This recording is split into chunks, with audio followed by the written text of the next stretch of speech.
రానున్న వర్షాకాలానికి హైడ్రా సిద్ధమవుతుంది. వరదలు, వాటర్ లాగింగ్ పాయింట్లను ఎప్పటికప్పుడు క్లియర్ చేసేలా సిబ్బందికి శిక్షణ ఇచ్చింది. ప్రధాన రోడ్లపై ట్రాఫిక్ జామ్లను, రోడ్లపై విరిగిపడిన చెట్లను వెంటనే తొలగించేలా పరికరాలను అందించారు. హైడ్రా మాన్యూన్స్ ఎమర్జెన్సీ బృందాలు సిద్ధమవుతున్న తీరుపై మరింత సమాచారాన్ని మా ప్రతినిధి రమేష్ అందిస్తారు.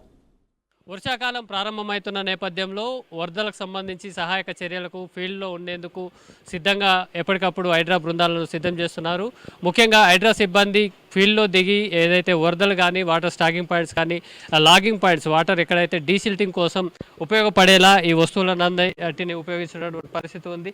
ఏదైతే ఫీల్డ్లో పనిచేసేటువంటి ఉద్యోగులకు సంబంధించి సిబ్బందికి రక్షణాత్మకంగా హెల్మెట్స్, అట్లాగే ఐరన్ రాడ్స్, అట్లాగే హైడ్రా మాన్సూన్ స్టాటిస్టిక్స్ టీమ్స్కు సంబంధించి ఈ జాకెట్లు, ఈ బకెట్స్ ఇవన్నీ కూడా ఉన్నాయి. అట్లాగే రెయిన్ సీజన్లో పనిచేస్తున్న పరిస్థితులలో వర్షంలో తడవకుండా కూడా రెయిన్ కోట్స్ కూడా ఇవ్వడం జరుగుతుంది. సేమ్ టైం బురదలో దిగి ఏదైతే నాలాలు కానీ ఎక్కువ స్థాయిలో బురద ఉన్నటువంటి పరిస్థితులలో ఉపయోగించుకునేలా గంబూట్స్, అలాగే వరద ఫ్లడ్ ఉధృతి ఎక్కువ ఉన్న నేపథ్యంలో ఏదైనా సహాయక చర్యలకు కానీ, అట్లాగే సిబ్బందికి కూడా ఎలాంటి ప్రమాదాలు జరగకుండా ఈ రోపులను కూడా వాడడం జరుగుతుంది.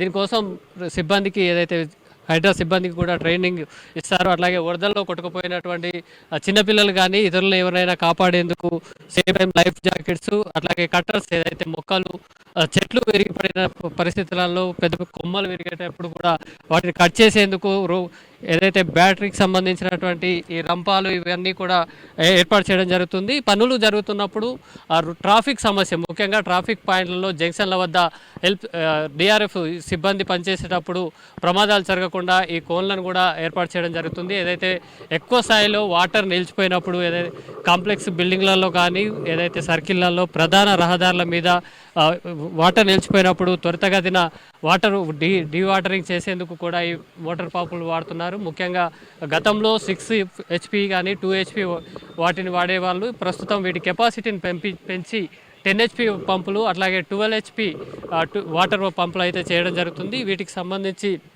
గంట సేపట్లో కనీసం 1,00,000 లీటర్ల నీటిని కూడా ఈ పంపులు తోడగలవని కూడా వాళ్ళు చెప్తున్నారు. సేమ్ టైం వరదలకు సంబంధించి ఈ డిఆర్ఎఫ్ టీంలకు సంబంధించి ఏదైతే స్ట్రాటజిక్స్ టీమ్స్ కానీ, మాన్సూన్ టీములు పనిచేస్తున్న పరిస్థితులలో వరదలలో ఏదైతే నాలాలకు సంబంధించి కానీ హెల్ప్లు ఉన్నాయి కదా, జాకెట్లకు సంబంధించి ఈ లైఫ్ బోట్లను కూడా యూజ్ చేస్తారు. ముఖ్యంగా వర్షాకాలం పరిస్థితులలో ఔటర్ రింగ్ రోడ్డు లోపల సుమారు 300 వాళ్ళకు సంబంధించి 300 టీంలను ఏర్పాటు చేయడం జరిగింది. దీంతోపాటు స్ట్రాటజిక్స్ టీంలని, అట్లాగే సర్వీలెన్స్ టీంలను పూర్తి స్థాయిలో సన్నద్ధం చేసినటువంటి పరిస్థితి ఉంది. ఎక్కడ ప్రమాదం జరిగినా, అట్లాగే మ్యాన్హోల్స్ కానీ, వాటర్ లాగింగ్ పాయింట్స్తో ట్రాఫిక్ జాములు ఏర్పడుతున్న నేపథ్యంలో ఎప్పటికప్పుడు ఫీల్డ్లో ఉండి పనిచేసే విధంగా కూడా హైడ్రా అధికారులు సిబ్బందిని సిద్ధం చేస్తున్నారు.